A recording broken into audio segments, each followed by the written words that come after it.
Before you book another cruise, stop. Because after a lot of cruises, I can tell you this.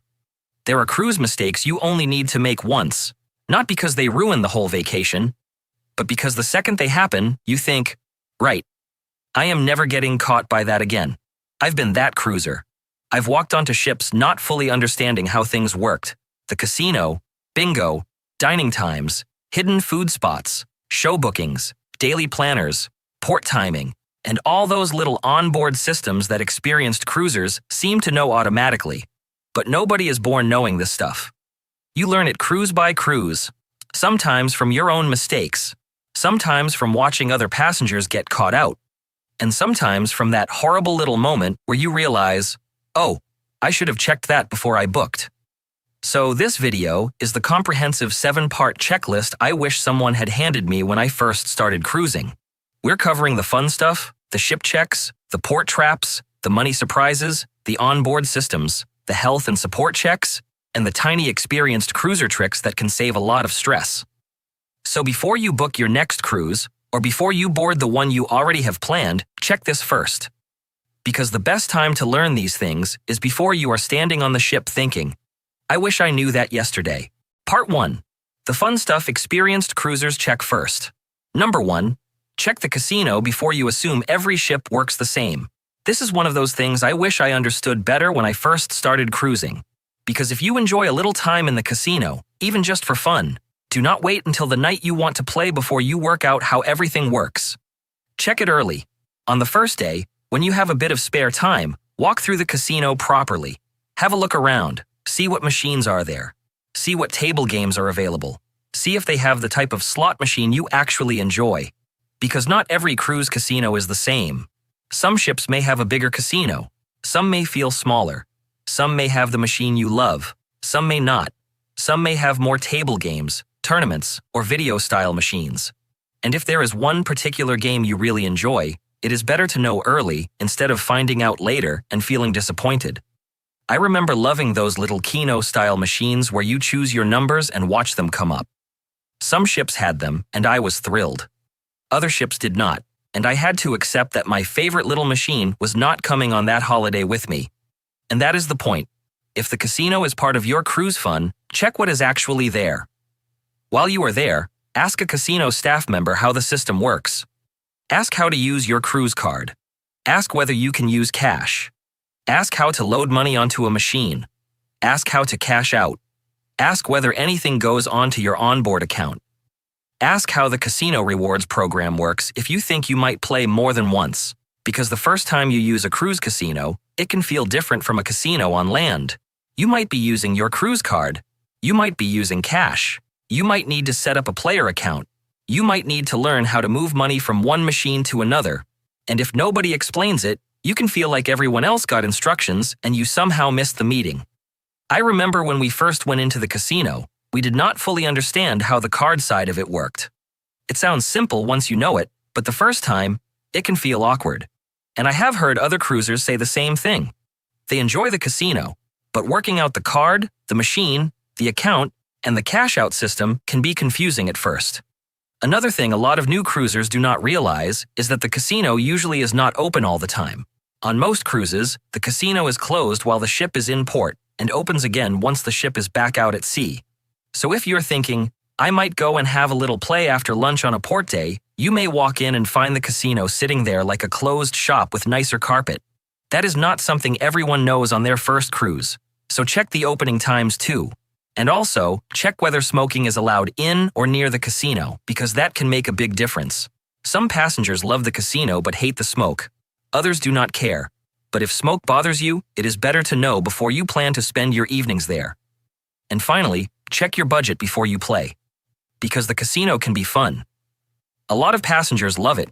Some cruisers even get casino offers, discounted cruises, or cruise certificates from casino play.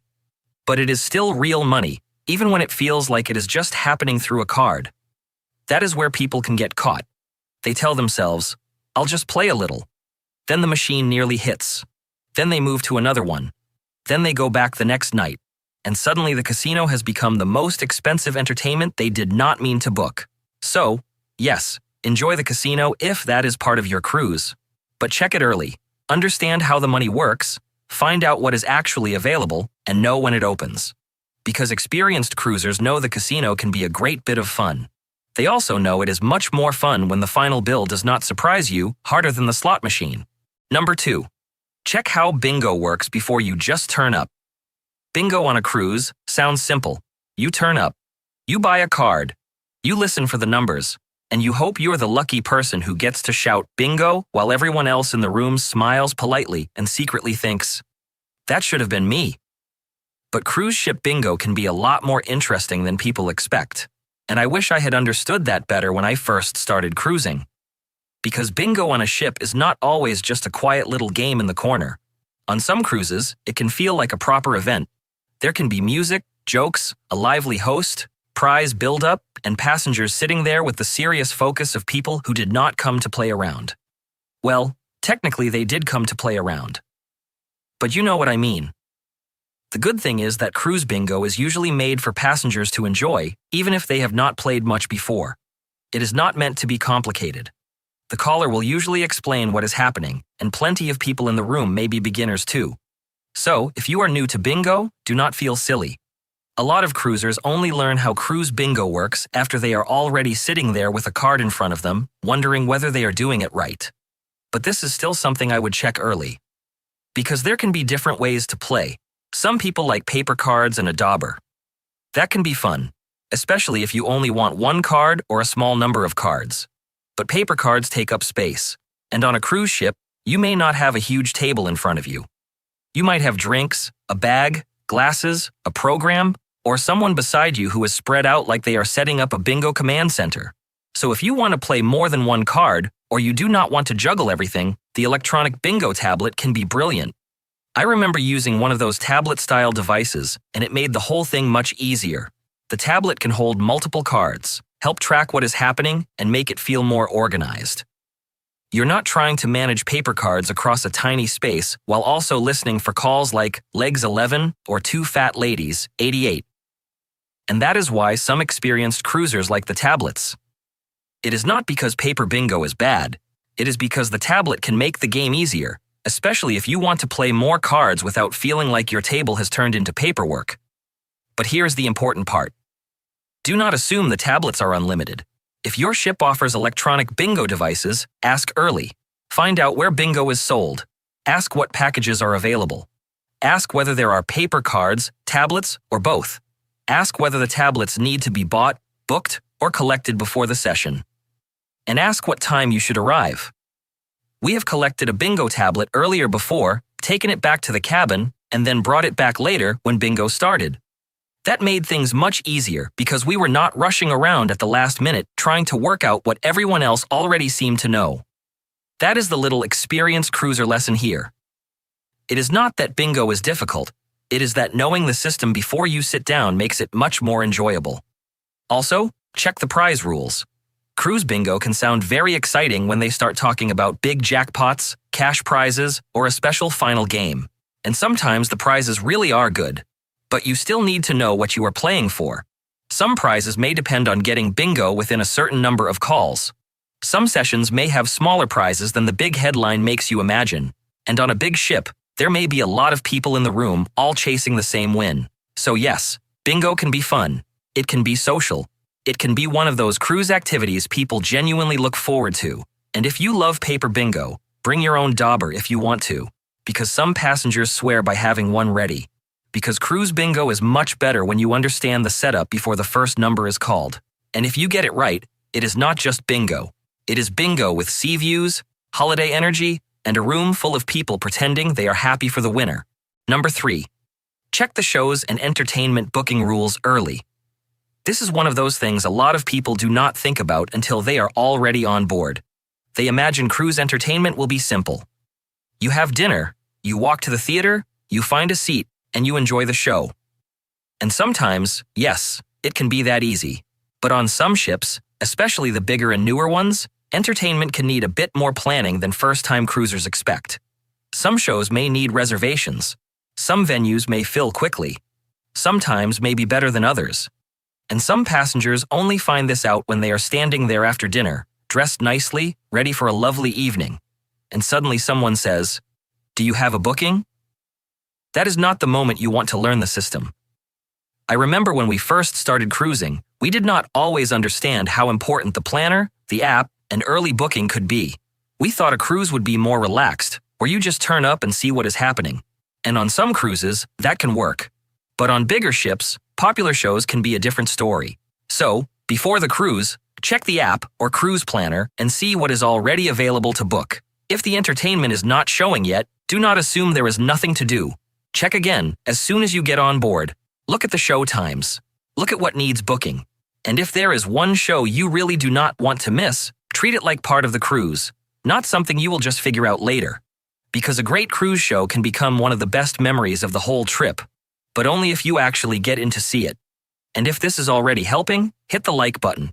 Because next, we are checking the onboard activities and hidden food spots people often discover too late. Number 4. Check the onboard activities you actually care about. This is where a lot of cruisers get caught out because they think the ship will just entertain them automatically. And yes, there will usually be plenty going on. But the activities you personally care about may only happen once, or at a time you did not expect, or in a venue you did not even know existed. That is why experienced cruisers check the daily planner early.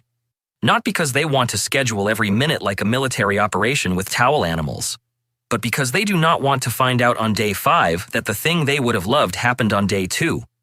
Some passengers love trivia. Some love dance classes. Some like craft sessions. Some enjoy live music. Some want enrichment talks, port talks, lectures, games, karaoke, movies, deck parties, line dancing, art auctions, casino tournaments, or those random cruise activities that sound silly until you are there laughing harder than you expected. And if you are traveling with other people, this matters even more. One person may want shows, one may want bingo, one may want the casino, one may want quiet music, one may want trivia every day like it is an Olympic event, and one person may just want to sit somewhere with coffee and not be spoken to until lunch. That is fine. That is cruising. But you need to check what is actually happening. Before the cruise, open the app or cruise planner and see what is already listed. Some activities may show early, and some may not appear properly until you are on board. So once you board, check again. Look beyond the obvious big events. See what is happening in the smaller lounges, bars, activity rooms, theater, casino, sports deck, library, atrium, or wherever your ship runs activities. I remember on earlier cruises, we sometimes discovered activities too late and thought, oh, I would have gone to that if I had known. And I have heard other cruisers say the same thing. They did not realize something was only on once, or they only started reading the planner properly halfway through the cruise.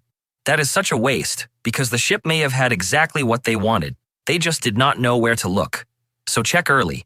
Pick a few activities you actually care about, and do not assume the best parts of the cruise will jump out and introduce themselves. Sometimes the best little moments are sitting quietly in the daily planner, waiting for someone experienced enough to look. Number 5. Check the hidden food spots before the cruise is half over. This is one of those little things I wish I had done earlier when I first started cruising. Because on some cruises, we found good little food spots far too late. We had already spent days going to the obvious places, like the buffet or main dining room, and then suddenly we would find a quieter cafe, a better snack spot, a pizza place, or somewhere that had been included the whole time. And you do feel a bit silly when that happens. You think, hang on, this was here the whole time? I have heard other cruisers say the same thing. They found a better breakfast spot late, or they did not realize a certain cafe was included, or they kept going to the busiest food area when there was somewhere calmer just a few decks away. That is why I would always check the food options early. Before the cruise, look in the app or cruise planner and see what dining venues are listed. Then, once you board, check again properly because the actual opening times, menus, and daily options may be clearer on board. Walk around the ship on day 1 or day 2. See what is included and what costs extra. Look for smaller cafes, snack areas, pizza places, grab-and-go spots, poolside food, late-night options, and quieter breakfast or lunch venues. And if you are not sure, ask a crew member where passengers go when they do not want the buffet. Because the buffet might be the obvious choice, but it is not always the best choice. And nothing is more annoying than finding your favorite little food spot when the cruise is nearly over. That is not discovery. That is betrayal with pastries. Now, those are the fun checks, the things people actually look forward to once they're on board. But the next part matters even more, because this is where the wrong choice can affect the whole cruise before you even pack a suitcase. Part 2. The ship checks that stop you booking the wrong cruise. Number 1. Check the exact ship, not just the cruise line. This is one of the biggest checks experienced cruisers learn to do. Do not just check the cruise line, check the exact ship. Because saying, "I'm going on Royal Caribbean," or "I'm going on Carnival," or "I'm going on Princess," does not tell you enough. Cruise ships within the same cruise line can feel completely different. One ship might be huge, modern, loud, busy, and packed with things to do. Another ship from the same cruise line might be older, smaller, calmer, and much more traditional. Neither one is automatically bad, but they are not the same holiday. And this is where people get caught. They see a cruise line they recognize, a good price, a nice itinerary, and a few beautiful photos, and they think, "That looks perfect." But they have not checked the ship properly. Then they get on board and realize the ship does not have the slides they expected, the restaurants they imagined, the entertainment style they wanted, or the quiet atmosphere they were hoping for. I remember when I first started cruising, I did not understand this as clearly as I do now. At the beginning, you tend to think the cruise line tells you what the cruise will be like. But after more cruises, you realize the ship itself can change everything. Some passengers have said the same thing. They thought they were booking a certain type of cruise, but when they got on board, the ship felt older, smaller, busier, quieter, more family-focused, or less exciting than they had pictured. And often, the ship was not really the problem. The problem was that they booked the wrong ship for what they wanted. So, before you book, search the exact ship name. Watch a recent walkthrough. Look at the deck plans. Check the restaurants, pools, theaters, lounges, casino, walking distances, kids areas, adult spaces, cabin types, and anything that matters to you. Because experienced cruisers know the cruise line gets you interested, but the exact ship is what you actually live on for the week. And if you get that wrong, the cruise can feel wrong before it has even really started. Number 2. Check recent ship reviews before the cruise advertising sells you the dream. Cruise advertising is very good at making every ship look perfect. The pool deck looks peaceful. The cabins look bright. The food looks beautiful. The ship looks spotless. And everyone in the promo video looks relaxed, smiling, and suspiciously well-rested. But experienced cruisers know you need to check what real passengers are saying now. Not 5 years ago. Not when the ship first launched. Now. Because ships change, crew can change, food can change, entertainment can change, maintenance can change. And a ship that looks amazing in the cruise line's advertising may have very different recent reviews from passengers who were actually on board last month. Now, this does not mean you believe every bad review. Some passengers will complain because it rained, the buffet was busy, or their pillow did not support them emotionally through the week. But if you keep seeing the same problem mentioned again and again, pay attention. If several recent passengers are talking about tired cabins, long lines, poor food, broken features, bad smells, missed ports, overcrowding, or poor service, that is worth knowing before you book. And don't only read the 5-star reviews. The happy reviews are useful, but the lower reviews can sometimes tell you what the cruise line photos will never show. One bad review might just be one bad experience. But 10 people complaining about the same thing is not just a review. That is a clue. The goal is not to scare yourself out of booking. The goal is to know what you are really booking. Because sometimes reviews will actually reassure you. You might see passengers saying, "Yes, the ship is older, but the crew were fantastic." Or, "It is not the newest ship, but it was clean, friendly, and perfect for the itinerary." That is useful too. Because the best cruise is not always the newest or flashiest one. It is the one that matches what you can live with and what you actually want. So before you book, check recent reviews for the exact ship. Look at Google reviews, cruise forums, YouTube comments, Facebook groups, Reddit, travel sites, and recent ship walkthroughs. Look for patterns. Look for repeated praise. Look for repeated complaints. And then ask yourself one simple question. Can I still enjoy this cruise if those things turn out to be true? Because cruise advertising shows the dream. Recent passenger reviews help you see the reality before you pay for it. Number 3. Check whether the ship is new, older, refurbished, or starting to feel tired. This is different from just checking reviews. This is about checking the ship's age and condition before you book, because a cruise ship can still be enjoyable even if it is older. Some older ships have loyal fans, calmer spaces, better prices, easier layouts, and lovely crews, but you need to know what you are booking. If you book an older ship expecting the newest floating resort at sea, you may be disappointed. And if you book a newer megaship expecting a quiet, classic cruise, you may also be disappointed. That is why experienced cruisers check when the ship was built, when it was last refurbished, and whether there have been recent updates. A refurbishment can make a big difference. It can update cabins, restaurants, public areas, lounges, pools, carpets, furniture, technology, and sometimes even add new venues. But if a ship has not had much work done for a while, passengers may start noticing worn cabins, tired bathrooms, older decor, or public spaces that feel a little past their best. And again, that does not always mean do not book it. It means book it with your eyes open. Some passengers love older ships because they feel more relaxed and easier to get around. Others want the newest features and would be miserable if the ship felt too traditional. So check the age. Check the last refurbishment. Check recent photos from actual passengers if you can, and check whether the ship's condition matches your expectations. Because an older ship can be a wonderful cruise, but only if you book it knowing it is an older ship, not a brand new resort pretending to be one. And if this is already making you look at cruising differently, hit the like button. Because next, we're getting into the ship problems, missing features, and surprise passenger mix that can make a cruise feel nothing like the one you thought you booked. Number 4. Check if anything major is closed, missing, changed, or under maintenance. This is one of those checks that can save you a lot of disappointment, because sometimes people book a cruise because of one specific thing: a water slide, a show, a pool area, a kids' space, a restaurant, a spa area, a theater, a casino, a lounge, or just one feature they saw in a video and thought, yes, that is exactly why I want that ship. Then they get on board and find out it is closed, changed, under maintenance, fully booked, removed, or not operating the way they expected. And that is not a small thing if it was one of the reasons you booked. I have heard cruisers say they picked a ship because their kids were excited about one attraction, or because they wanted a certain dining venue, or because they were looking forward to a particular show.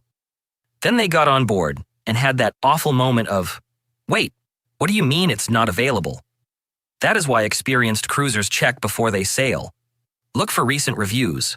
Look for recent walkthroughs. Check cruise forums. Check Facebook groups.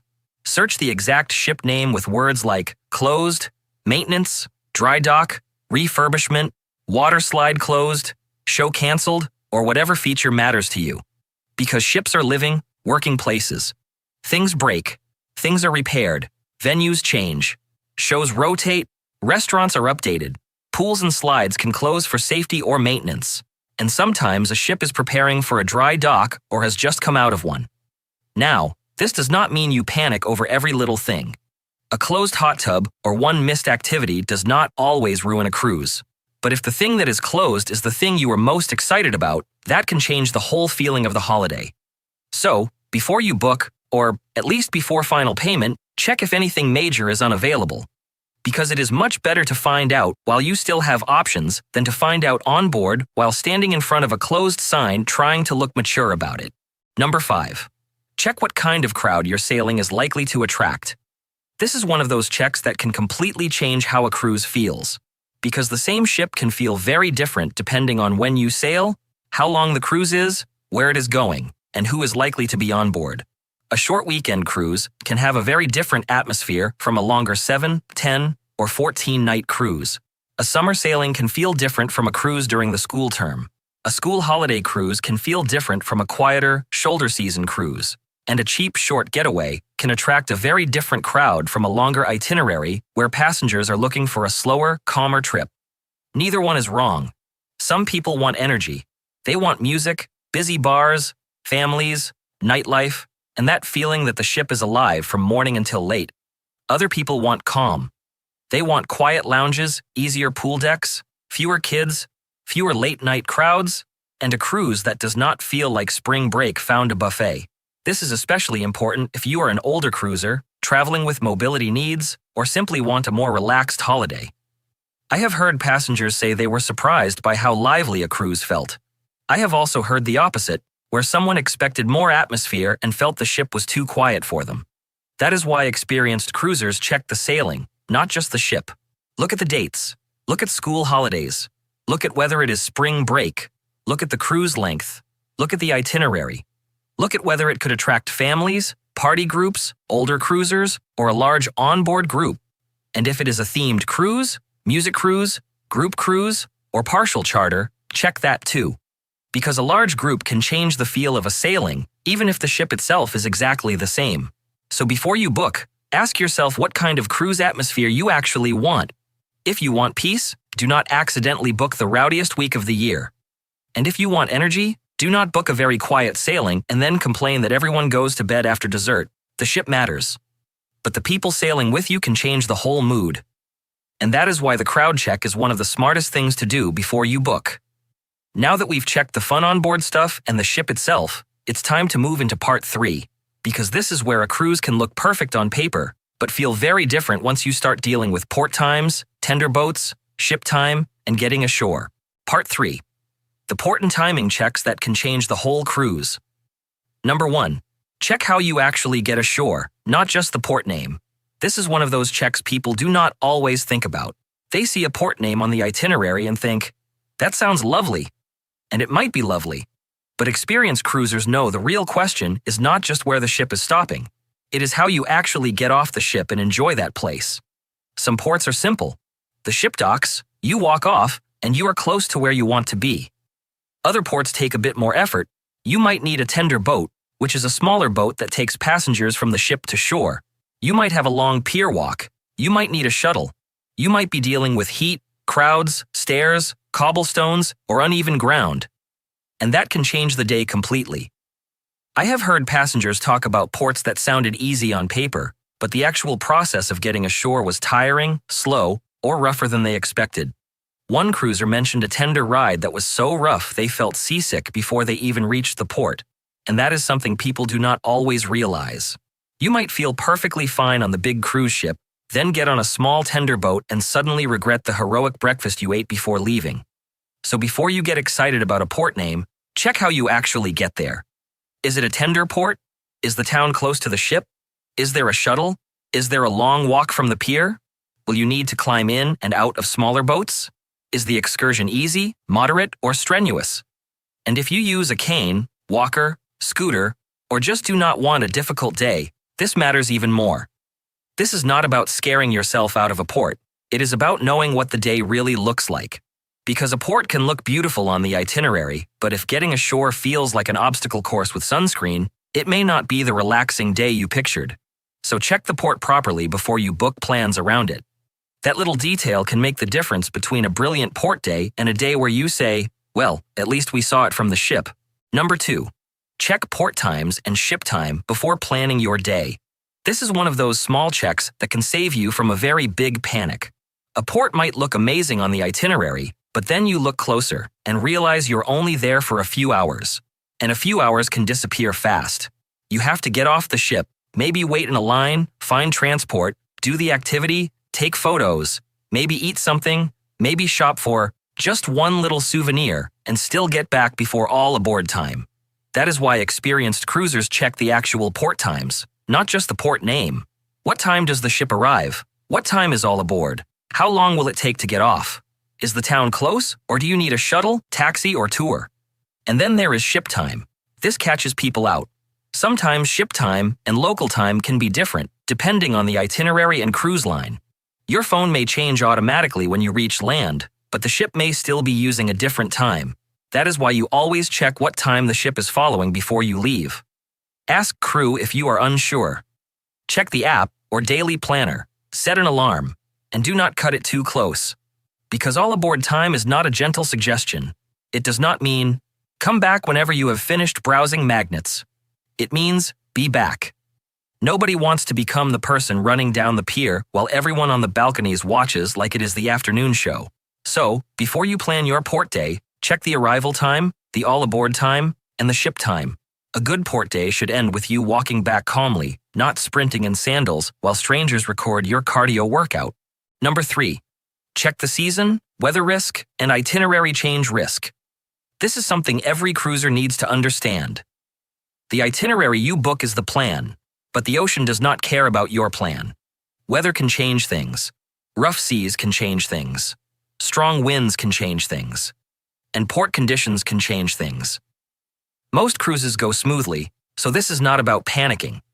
But experienced cruisers know ports are never guaranteed in the same way a hotel address is guaranteed. Sometimes a port gets skipped. Sometimes a private island day is canceled. Sometimes the ship arrives late. Sometimes a tender port becomes too rough. And yes, it is disappointing. Some passengers handle it well. Others look personally betrayed by the weather, as if the clouds saw their itinerary and chose violence. But that is cruising. So before you book, check the season. If you are sailing the Caribbean during hurricane season, understand the risk. If you are booking Alaska, check what that month usually feels like. If your itinerary has a tender port or a private island stop, know that wind and sea conditions can matter. And if one dream port is the only reason you are booking that cruise, ask yourself one honest question. Would I still enjoy the cruise if that port changed? Because if the answer is no, you may be putting too much pressure on one stop. Cruising is amazing, but it is still travel. And travel sometimes has a sense of humor nobody asked for. Number 4. Check your flight dates and arrival timing like your cruise depends on it. This one sounds obvious, but it is one of the most important checks of all. Your cruise ship will not wait because your flight was late. It will not wait because your luggage went to another city. It will not wait because traffic was worse than expected. And it definitely will not wait because you accidentally booked the flight for the wrong day. That sounds impossible until you hear about people who have done it. One cruiser said they realized too late that their flight was booked for the day the ship was leaving. They had to fix it in a panic and pay a lot more money to change it. And honestly, it is easier to make that kind of mistake than people think. You're looking at cruise dates, hotel dates, flight dates, time zones, airports, transfers, and a booking screen that somehow makes every number look suspiciously similar after midnight. So check your flights carefully, then check them again. Check the date. Check the arrival airport. Check the arrival time. Check how far the airport is from the cruise port. Check whether you need a hotel, and if you can, fly in at least 1 day early. Many experienced cruisers prefer 2 days early if the flights are long, the weather is risky, there are airline disruptions, or they simply do not want one delayed flight to put the whole cruise at risk. The point is to give yourself breathing room. Because embarkation day should not feel like the final scene of an action movie where you are racing through the airport, praying your bags appear, and trying to beat the ship to the pier. And if you are driving, do the same thing. Leave room for traffic, roadworks, weather, and car trouble. The cruise starts when you board the ship, but the risks start before you get there. So check your travel timing properly. Because you can pick the perfect ship, the perfect cabin, and the perfect itinerary. But if you miss the ship, none of that matters. Part 4. The money checks that catch cruisers off guard. Now we're getting into the money side of cruising, because this is where a cruise that looked like a great deal can suddenly start adding little extras from every direction. And the trick is not to panic or avoid everything. The trick is to know what is worth paying for before the ship makes every upgrade look tempting. Number 1. Check drink packages before they sell you convenience. Drink packages can sound brilliant. You pay once, you stop thinking about every drink, and you do not have to do mental maths every time someone orders a coffee, soda, cocktail, bottled water, or glass of wine. And for some passengers, that is exactly why they love them. It makes the cruise feel easier. But for others, the package only looks good until they realize how much they would need to drink every day to make it worthwhile. Some cruisers have said they love the freedom of not checking every drink price. Others have said they were better off buying drinks one at a time. That is why you need to check your real habits, not your holiday fantasy habits. Because I might have a few drinks and I will drink enough every single day to beat the package price are not always the same thing. Also, check the rules. On some cruise lines, if one adult in the cabin buys the alcoholic drink package, the other adult may need to buy one too, or at least buy a different package. Port days can also change the value because you may be off the ship for hours. So before you buy, do the maths. Not exciting maths? Cruise maths. The kind that saves you from paying for a package and then spending the whole trip trying to drink like it is a homework assignment. Number 2. Check Wi-Fi, app access, and internet before paying. This one confuses a lot of people, and honestly, I understand why. Cruise lines use words like Wi-Fi, internet, app, messaging, and packages, and it can all sound like the same thing. But it is not always the same thing. On many ships, you may be able to connect to the ship's Wi-Fi to use the cruise line app without buying a full internet package. That might let you check the daily planner, dining times, menus, onboard account, or ship information. But if you want to use normal internet, email, social media, YouTube, video calls, or message people outside the ship, that usually needs a paid internet package. Some passengers have asked this exact question because they do not want to pay for internet if they only need the app, so check before you buy. Ask what the app does for free. Ask whether onboard messaging costs extra. Ask whether one device or multiple devices are included. Ask whether the package is cheaper before the cruise, because Wi-Fi can be useful, but paying for the wrong thing is not useful. That is just donating money to confusion. Number 3. Check every connected device, not just your phone. Most cruisers have heard the phone warning by now. Put your phone in airplane mode. Turn off roaming. Do not let your phone connect to expensive cruise or international networks. But here is the part people still miss. Check every connected device.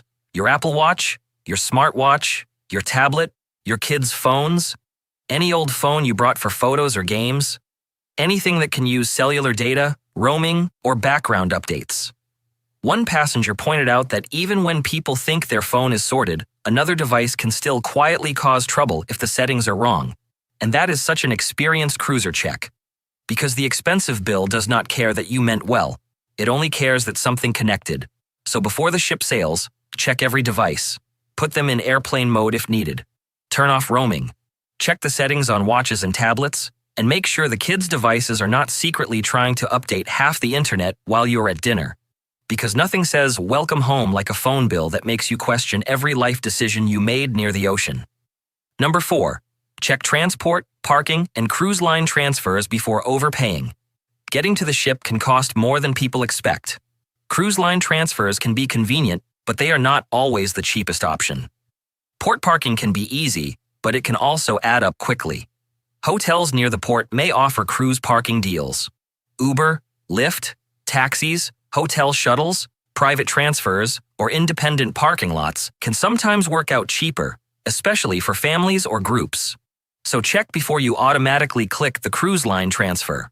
Some passengers have worked out that a shuttle priced per person can cost far more than a rideshare for the whole car, and that is the sort of thing experienced cruisers check before they travel. Not because they are trying to make the trip complicated, but because getting to the ship should not cost so much that you feel like you already bought a shore excursion before you even boarded. So check your airport, hotel, cruise port, parking, and transfer options early. The boring transport check can save real money, and saving money before the cruise even starts is always more fun than spending it on a bus you did not need.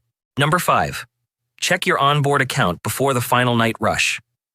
This is one of the easiest money checks, and it can save a lot of stress. Do not wait until the last night to look at your onboard account. Check it during the cruise. Every day or two is enough. You are looking for mistakes, surprise charges, double charges, family spending, drink charges, casino charges, arcade spending, specialty dining, Wi-Fi, photos, spa charges, or anything that does not look right. Some cruisers say they check their account daily because it is much easier to fix something while it is fresh in your mind. That is smart. Because by the final night, everyone suddenly remembers they have a billing question, and guest services can look like half the ship has formed a support group. If there is a mistake, deal with it early. If the spending is getting higher than expected, you can adjust before the damage gets worse. And if everything looks fine, you can relax. Because the last night of a cruise should be for packing, dinner, and pretending you are not sad to leave. It should not be for standing in a long line asking, "Wait, we spent that much?" Now we're moving into part 5. And this is where cruising can feel confusing for no good reason. Because some of the things that seem obvious after you've cruised a few times are not obvious at all when you're new or when it's been years since your last cruise. Part 5. the little onboard systems first-timers don't always understand. Number 1. Check where your cruise card, planner, and important onboard information actually are. This sounds like such a small thing, but it can confuse people on the first day. When you board a cruise ship, you might expect everything to be handed to you the same way every time. Your key card, your daily planner, your cabin information, your schedule, all the little things you need to understand what is going on. But cruise lines and ships can do things differently. On some ships, your cruise card might be given to you at check-in. On others, it might be waiting near your cabin or outside your cabin door. And if you do not know that, you can end up standing there thinking, "Where is my key? Did we miss something? Are we already failing at cruising?" I remember that feeling from earlier cruises. You think someone is going to hand you everything? Then suddenly you're looking around like you are on a small treasure hunt for your own cabin key. The same can happen with the daily planner or newsletter. Sometimes it is in the cabin, sometimes it might be outside the door. Sometimes it is mostly in the app. Sometimes there may still be a paper version, but you have to ask for it. And if you do not know where to look, you can miss things early. That is why I always think it is worth checking these little basics as soon as you board. Where is your cruise card? Where is the daily schedule? Is there a paper planner? Is the app showing the full schedule? Is there anything in the cabin, on the TV, near the door, or in a holder outside the room? It sounds simple, but these are exactly the little things that can make a first cruise feel more confusing than it needs to be. Because experienced cruisers are not born knowing this stuff. They just learned where to look after spending at least one cruise walking around thinking, "Surely everyone else was told something I wasn't." Number 2. Check how pool towels work before taking cabin towels everywhere. This is one of those small cruise things that sounds obvious after you know it. But when you are new to cruising, it is easy to get it wrong. Most people know the cruise ship gives you towels in your cabin. Of course they do. The cabin towels are there for showers, washing, and normal bathroom use. But what some first-time cruisers do not realize is that pool towels are often handled separately. On many ships, you do not need to take your bathroom towels from the cabin down to the pool. There may be pool towels available near the pool deck, at a towel station, or in another area the ship uses for towel pickup and return. And I wish I had understood that better when I first started cruising. I remember taking towels down to the pool before realizing the ship already had pool towels available there. And once you know, you think, "Well, that would have been nice to know before I carried half the cabin with me." So on your first day, check how your ship handles pool towels. Where do you get them? Do you need to scan your cruise card? Do you have to return them to avoid a charge? Can you take them ashore for beach days? Do they need to go back to the towel station, or can they be left somewhere else? Every cruise line can handle it a little differently, so it is worth asking. Because you do not want to accidentally lose a towel, get charged for one, or walk around the ship carrying cabin towels like you are moving house. This is not a huge cruise problem. It is just one of those little systems that experienced cruisers know and new cruisers sometimes learn awkwardly. And once you understand it, pool days become much easier. Number 3. Check how cabin cleaning actually works. This is another one that can catch new cruisers out. When you stay in a hotel, you might put the makeup room sign on the door and expect someone to come fairly soon. So on a cruise, it is easy to think the same thing. You go to breakfast, you put the sign out. You come back later expecting the cabin to be done. And if it is not, you start wondering, did they forget us? But that is not always how it works. Cabin stewards usually have a whole section of cabins to look after, and they often work through them in a route. So even if your sign is out, it does not always mean someone will rush straight to your cabin like you pressed an emergency cleaning button. I remember expecting it to happen faster when we first started cruising. You think, we've been gone for ages. Surely it must be done by now. But once you understand how cabin stewards work, it makes more sense. They are not just waiting outside your door with a vacuum cleaner, hoping for your permission. They are working through a lot of cabins, often with a very busy schedule. So the best thing to do is talk to your cabin steward early. Say hello. Ask what time they usually service your area. Let them know if you prefer morning or evening service, if that is possible. Ask for anything important early, like extra towels, ice, bedding help, or anything you reasonably need. And be kind. Because a good cabin steward can make the whole cruise feel smoother. Some cruisers remember their cabin steward more than almost anything else because they are the person who keeps your little cabin world feeling calm while the rest of the ship is busy doing ship things. So yes, use the sign. But do not assume it means instant service. On a cruise, your cabin steward is usually working through a route, not teleporting from cabin to cabin with a towel animal in one hand and superpowers in the other. Number 4. Check kiosks, machines, and quieter guest services times before joining the line. Guest services can be very helpful. But on the first day and the last day, it can also look like half the ship has suddenly remembered a problem. That is why experienced cruisers do not automatically join the line without checking other options first. Some ships have kiosks, machines, or self-service screens where you can check your onboard account, add money, print certain information, or handle basic things without waiting in the main queue. And I wish I had known that earlier. I remember times when we went to guest services because we did not realize there might be a machine or another way to do what we needed. You stand in the line, watching it move slowly, and then later find out there was a quicker option sitting nearby, like it had been waiting for you to use your brain. So before you line up, have a quick look around. Is there a kiosk? Is there a machine for onboard accounts? Can the app answer the question? Can a crew member point you to a quicker option? And if you really do need guest services, try to avoid the worst times if you can. First day can be busy. Last night can be very busy. Debarkation morning can feel like everyone on the ship has formed one final queue just to test your patience. Some cruisers say early morning or later at night can be quieter, depending on the ship. So check before you wait, because sometimes the smartest cruise move is not knowing all the answers. It is knowing when not to stand in the longest line on the ship. Number 5. Check dining times and reservations early. This is one of those checks that can make the whole cruise feel smoother, because dinner time matters more than people think.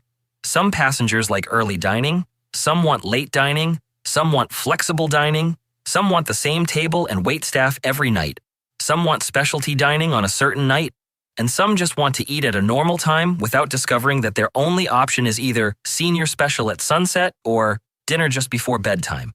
When I first started cruising, I did not realize how quickly the better dining times could go or how important it was to sort it out early, and I have heard other cruisers say the same thing. They assumed they could fix it later, but then the times they wanted were gone, the line was long, or they ended up with a time that did not really suit them. So check your dining before the cruise if the app or cruise planner lets you. If not, check as soon as you board. Look at your dining time. Look at whether you have fixed dining or flexible dining. Check specialty restaurant reservations if you want them. And if something is wrong, deal with it early, because dining problems are much easier to fix before everyone else on board has also decided they want the same perfect dinner time. This matters even more if you're traveling with family, older passengers, children, mobility needs, medical needs, or anyone who does not want to eat dinner at a time that feels like a dare. So do not leave dining to chance. Check it early, ask early, and book early if you can.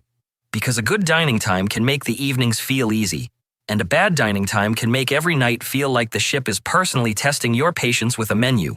Now we've covered the little onboard systems that can make a cruise feel easier.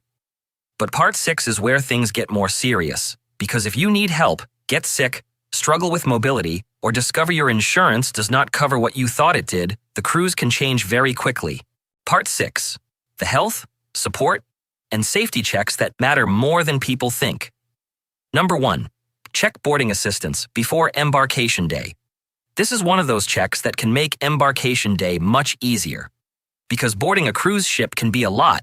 There are crowds, bags, security lines, noise, waiting, documents, staff calling instructions, and everyone trying to get onto the ship at the same time. For some people, that is just annoying. For others, it can be genuinely overwhelming. If you have mobility issues, trouble standing for long periods, anxiety in crowds, a disability, medical needs, or you're traveling with a child who has autism or sensory issues, check what assistance is available before you arrive at the terminal. This can make a huge difference. On some cruises, you may be able to arrange help so you are not stuck in the longest security line. You may be directed through a priority or assisted boarding process, which can mean less waiting, less stress, and a much calmer start to the cruise. And I know from experience how much that can matter. When you are traveling with someone who struggles with crowds, noise, waiting, or too much happening at once, getting through boarding more smoothly is not a luxury. It can change the whole first day. But do not just turn up and hope someone will notice you need help. Check with the cruise line, travel agent, or whoever you booked through before the cruise. Ask what assistance is available. Ask whether you need to fill out a form. Ask where to go when you arrive at the terminal. Ask whether priority security, assisted boarding, wheelchair help, or sensory support is available for your sailing. Because a lot of passengers do not realize they can ask. They assume assistance is only for someone who uses a wheelchair full-time, but that is not always the case. Sometimes people need help because they cannot stand too long. Sometimes a child cannot cope with crowds or noise. Sometimes an adult has a hidden disability. Sometimes the normal boarding process is simply too much. So, check early. Embarkation day should not feel like a stress test before the holiday even begins. And if a bit of planning can help you get through security and boarding with less waiting, fewer crowds, and less pressure, that is absolutely worth doing before you go. Number 2. Check whether the ship, ports, and excursions match your real mobility level. This is not about what you wish you could do. It is about what will actually feel comfortable on the day. And that matters, because cruises can involve more walking than people expect. You might be walking from your cabin to the dining room, from the dining room to the theater, from the theater back to the cabin, then realizing you forgot something and having to do the whole thing again like the ship has signed you up for a fitness program without consent. On bigger ships, the walking can really add up. Then you add ports, long piers, shuttles, tender boats, cobblestones, steep gangways, heat, stairs, excursions that say moderate activity when what they really mean is good luck knees. Some passengers only realize this once they are already there, and by then they are exhausted before the good part of the day even starts. So before you book, check honestly. How far might you need to walk? Is the ship huge? Is your cabin close to elevators? Are the ports easy to manage? Are there tender ports? Do the excursions suit your real walking ability? Is there accessible transport? Can you rent mobility equipment before the cruise if you need it, and if you use a cane, walker, scooter, or just need to pace yourself? Do not ignore that when choosing the ship or itinerary. The right cruise can feel easy and enjoyable. The wrong one can feel like every day is asking more from your body than you wanted to give it, and there is no shame in choosing the cruise that suits you now. That is not being boring. That is being smart enough to enjoy the holiday you actually paid for. Number 3. Check cruise medical costs before you skip the medicine bag. This is one of those checks people often leave too late. They pack clothes, they pack shoes, they pack chargers. They pack enough outfits for 3 different personalities. But then they forget the basic medicine bag. And on a cruise, that can be an expensive mistake. If you need to visit the medical center on board, you may be charged for the visit, treatment, medication, or supplies. Cruise ship medical centers can be very helpful, but they are not the same as popping into your local pharmacy at home. That is why experienced cruisers usually bring a small medicine kit. Nothing dramatic, just the basics. Pain relief, seasickness tablets or patches if suitable for you, Band-Aids, stomach medicine, rehydration sachets, cold and flu basics, any prescription medication you need, and even things like a small dental repair kit if you are worried about a filling, crown, or dental problem causing trouble while you're away. One passenger mentioned losing a filling during a cruise and wishing they had listened to that advice. And honestly, that's the kind of thing you never think about until your tooth decides to become the main character of the holiday. Also, keep your prescription medication in your carry-on bag, not in checked luggage. Because your big suitcase may not arrive at your cabin for hours and delays can happen. You do not want your important medication having its own little adventure somewhere else on the ship while you need it. So check your medicine bag before you cruise. Check your prescriptions. Bring enough for the trip, plus extra in case of delays. Keep important medication with you. And pack the simple things you might need, because buying basics on board can cost more and may not be exactly what you normally use. This is not about expecting something to go wrong. It is about making sure a small problem stays small. Number 4. Check your travel insurance actually covers cruising. This is one of the least exciting checks, but it can be one of the most important. Because not all travel insurance is the same, and not all policies automatically cover the things people assume they cover. Some cruisers think, I've got travel insurance, so I'm fine. But experienced cruisers know you need to check the details. Does it cover cruising? Does it cover medical care on board? Does it cover evacuation from a ship if something serious happens? Does it cover missed ports, delays, lost luggage, cancellation, or needing to get home early? Does it cover your existing medical conditions? Does it cover the countries you're visiting? And if you are relying on insurance through a credit card, check the limits properly, because it may not cover as much as you think. This matters because cruise medical problems can become expensive quickly, especially if evacuation or repatriation is involved. Nobody wants to think about that before a holiday. I get it. It is much nicer to think about the buffet. But insurance is one of those things you want to understand before you need it. So do not just buy the cheapest policy and hope for the best. Read the cruise section. Check the medical cover. Check the cancellation cover. Check the exclusions. And if you are unsure, ask the insurer directly. Because travel insurance is boring until the exact moment it becomes the most important thing you packed. Number 5. Check cancellation rules before paying the deposit. This is the check people often ignore because they are excited. They find the cruise. They like the ship. They like the price. They like the itinerary. Then they pay the deposit and think, great, that's sorted. But before you pay, check what happens if something changes. Is the deposit refundable or non-refundable? When is final payment due? What happens if you change the date? What happens if you change the passenger name? What happens if you cancel?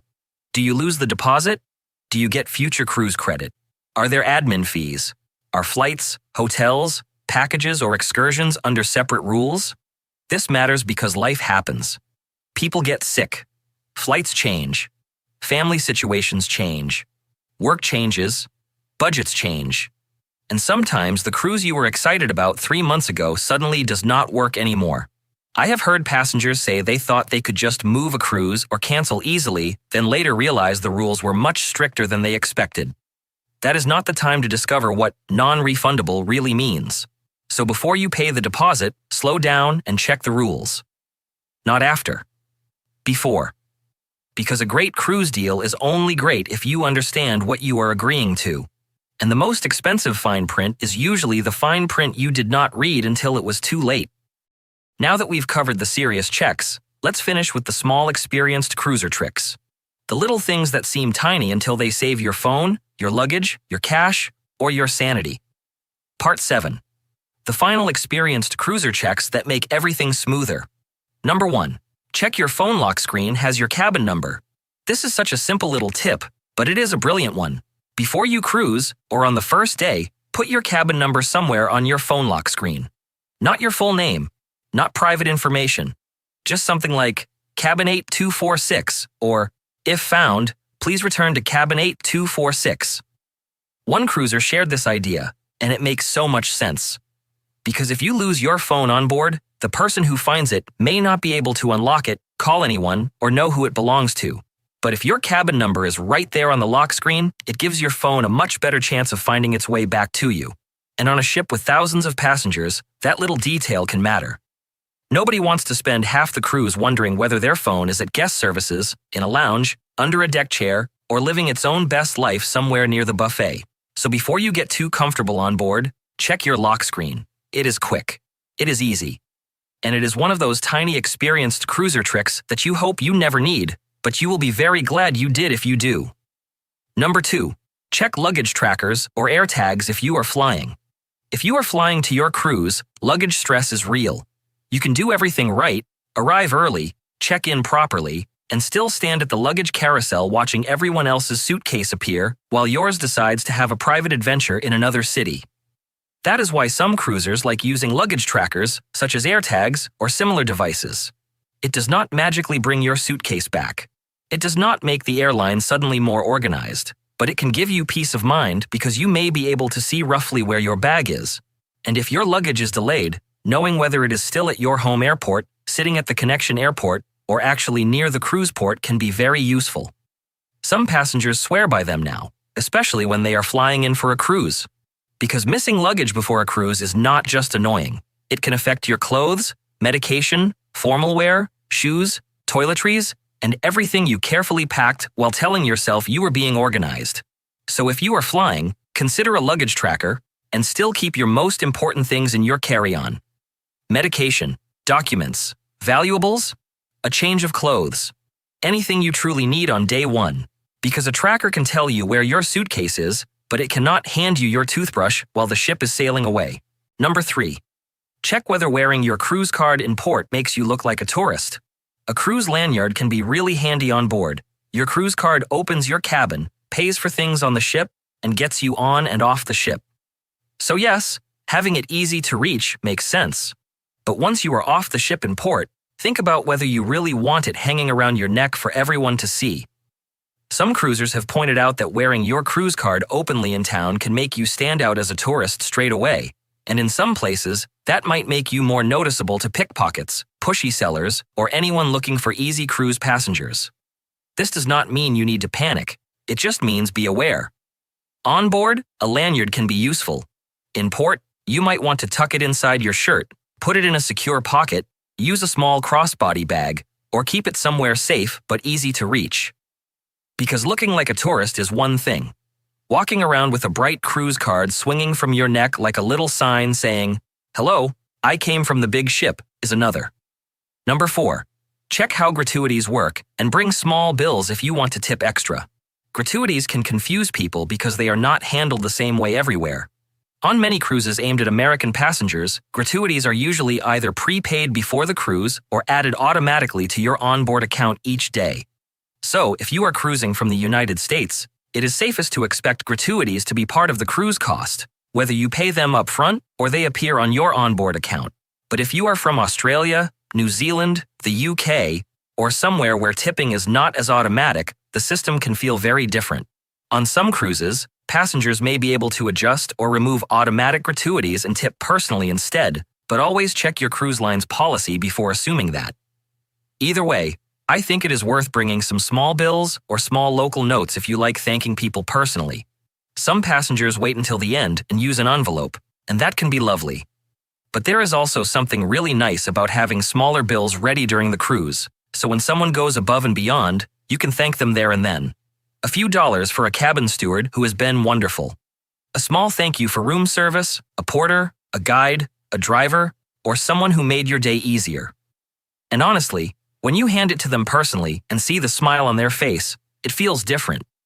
Automatic gratuities are one thing, but a personal thank you can feel much warmer. So, before you cruise, check how gratuities work for your sailing. And if you want to tip extra or tip personally, bring the right small cash for where you are cruising. Number 5. Check your safe before leaving the ship. This is the final little check, and it sounds obvious. But this is exactly the kind of thing people forget when they are tired, packing, rushing, and pretending they are emotionally ready to leave the ship. Before you walk out of your cabin for the last time, check the safe. Then, check it again. Passports, wallets, jewelry, cash, medication, credit cards, keys, anything important. It is very easy to put valuables in the safe at the start of the cruise and then forget about them because they have been out of sight for a week. And on the last morning, your brain is usually busy with luggage, breakfast, debarkation times, documents, and the sad reality that nobody is bringing you dessert at dinner anymore. So make it a rule.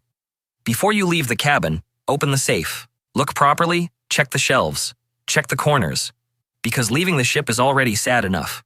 You do not need to add, "We left the passports in the safe," as the dramatic final episode. And that is the checklist I wish I had when I first started cruising. Because cruising is still one of the best vacations you can take, but the more you check before you go, the fewer mistakes, surprises, and "why didn't I know this?" moments you have once you're on board. Now I want to know from you. What is one thing you always check before a cruise, or one thing you wish you had known before your first cruise? Put it in the comments, because your tip might help someone else avoid the same mistake. And if you made it this far, write "cruise for you" in the comments so I can thank you personally. If this video helped you, please hit the like button, share it with someone who is planning a cruise, and save it to a playlist so you can watch it again closer to your sail date. Thanks for watching, and I'll see you in the next one.